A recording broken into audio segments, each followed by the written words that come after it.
자, 여러분 안녕하셨어요? 오늘의 김종덕의 사상체질 이야기입니다.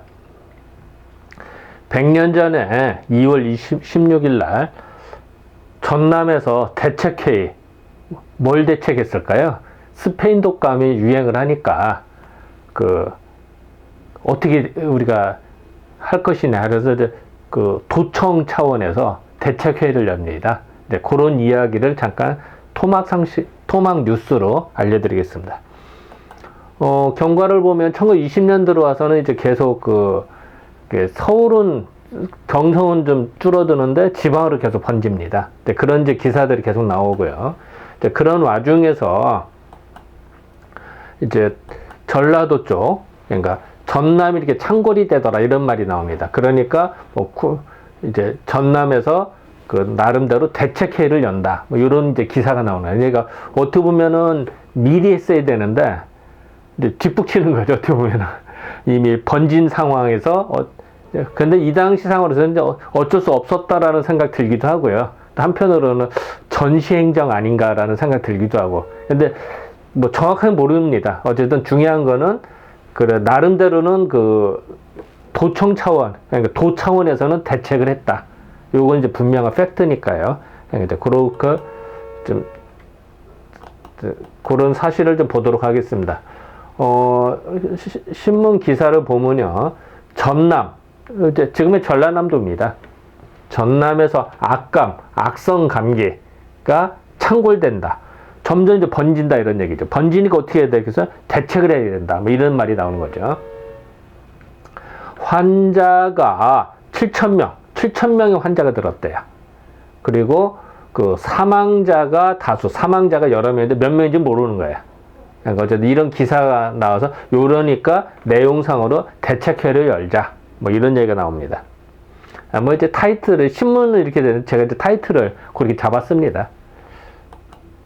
자, 전남에서의 악감이 창궐됐더라.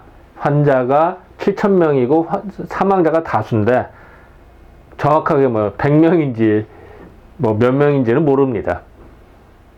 사실 이제 이 당시 연감을 좀 뒤져보면 나올 텐데 그것까지는 제가 시간이 없어서 못 찾아서 봤습니다. 요새 전라남도에는 유행성 감모, 스페인 독감이 대단히 매우 많이 창궐됐더라. 상당히 번졌다. 이런 얘기죠. 환자가 발생이 7,000명에 달하고 7,000명이나 되고 사망자도 매일 적지 않게 현재 정확하게 10명에다 20명에다 안 나와요. 그죠? 그러니까 참 이런 게 애매해요. 그 도에서는 지난 3일 오후, 그러니까 3일 오후 1시부터 지사실, 그러니까 전라도 도지사의 집무실이겠죠. 지사실에서 그러니까 관청과 민간에서의 중요한 그러니까 핵심 멤버들이 모여서 20여 명이 모여서 그래서 감기 예방에 대하여 의논을 하였다는데, 이제 서로 상의를 하였다는데, 사람의 마음이, 백성들의 마음은 매우 불안하더라. 불안하니까, 더 대책을 할 수도 있고요. 하니까, 대책회의를 할 정도로 이게 많이 번졌구나. 이렇게도 생각할 수도 있어요. 그러니까, 참 동전의 양면 같은 거죠. 한편으로는 대단하게 열리니까, 또 큰일 났다는 생각이 드는 거죠. 그래서 그걸 다 포함한 이야기지 않냐, 이런 생각이 들고요. 전라남도에서는 광주가 그래도 제일 중심지였기 때문에, 거기에서 지국이 있었나 봐요. 그래서 거기서 신문 기사 내용이 나왔다. 그래서 광주에서 보냈다. 이런 얘기입니다. 내용은 좀 간단합니다만, 이 당시 상황들이, 전라남도가 많이 번지는 상황이었고, 번지니까 위기의식을 느껴서, 그러니까 그러니까 관청과 백성, 그러니까 민간단체 우두머리들이나 핵심들이 모여서 대책회의를 했다. 관민 대책회의를 했다. 이런 얘기죠. 이렇게 대책회의를 한 거예요. 물론 사진이 요새 사진입니다만, 회의에서 그 다음에 결과가 뭐 나와야 되는데 따로 뭐 보도된 거 없습니다. 그러니까 이제 기록을 뭐 어딘가 있을 텐데 못 찾았습니다. 거기까지가 그 결과 내용까지가 회의를 했다는 것만 압니다. 전라남도의 이제 예전 상황, 스페인 독감 상황을 모아봤습니다. 이건 이제 1차 대유행 때 얘기입니다. 1918년도. 그 당시에는 영광 군수가 사망할 정도입니다. 뭘로? 스페인 독감에 걸려서. 군수가 사망할 정도니까 그 군은 완전히 초토화되는 거죠. 그러니까 이제 영광군에는 이제 면이 또 여러 개 있을까? 한 10개인가? 그 몇 개가 있어야. 근데 그 각 면마다 매일 7점씩 사망하니까 이게 상당한 숫자죠. 각 면에서 그러니까.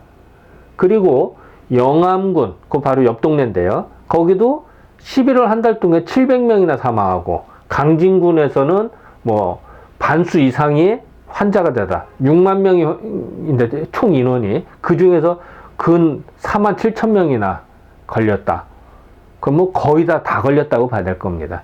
이제 이것이 1차 대유행 때의 상황입니다. 전라남도에. 그랬다가 이제 지금 2차 대유행 때 1920년 2월에 보니까 1년 전에 이렇게 했단 말이죠. 그런데 지금 전라도 아직은 1000명이었고 2월 5일이 1500명이었네. 1600명이었는데 불과 열흘 사이에 7000명으로 들어왔다는 거죠. 열흘 사이에. 이 당시에 전파력으로 봐서는 충분히 가능합니다. 그런 상황에서 아직 사실 이제 7000명이니까 이때보다는 이때 강진군에서도만 47,000명이었으니까 한 군에서만. 전라남도 다 통틀어서 7,000명이니까 그렇게 많은 환자는 아니죠. 그런데 1차 대유행 때 호되게 당했으니까 걱정 안 될 수가 없죠. 이제 그런 상황에서 이제 대책회를 열었다. 그리고 2차 대유행 때 특징은 뭐냐면은 전파력은 그렇게 그렇게 1차 대유행 때 세진 않아요. 왜? 너무 독성이 가 사람이 죽어버리니까. 전파가 사람이 좀 살면서 돌아다녀야 많이 전파가 되는데 걸렸다면 사망한 거예요. 며칠 만에. 그러니까 전파가 오히려 덜 돼요. 이 당시에는. 그러니까 공포감은 더 들죠, 사실은. 그리고 사망률은 더 높습니다. 이제 그런 어떤 특징들이 있는데, 그래서 이런 상황에서 대책회를 열렸다. 이렇게 이제 볼 수가 있습니다. 전라도의 사진입니다만, 이런 이제 곡창지대가 이제 많은 사람이 사망하니까, 이제 민심이 이렇게 편하는 건 아니었겠죠. 자, 고차를 보도록 하겠습니다. 전라남도 이 당시에는 7,000명 환자가 됐더라. 그리고 관민 대책회를 열었다. 왜? 겁이 나니까. 2월 3일 날 대책회를 열렸다. 그 정도로 민심이 흉흉했다. 어떻게 뭐 당연한 얘기죠. 1차 대유행 때는 환자 수는 적다. 근데 사망자가 정확하게 여기 신문 보도가 안 나왔기 때문에 뭐 제가 비교는 못했습니다. 그리고 총독부 자료를 더 뒤져보면 알 것 같은데 그것까지는 제가 시간이 부족해서 미처 못했습니다. 그런데 나중에 기회 될 때 더 밝혀보도록 하겠습니다. 네, 지금까지 2월 16일에 대한 기사를 살펴보았습니다. 네, 감사합니다.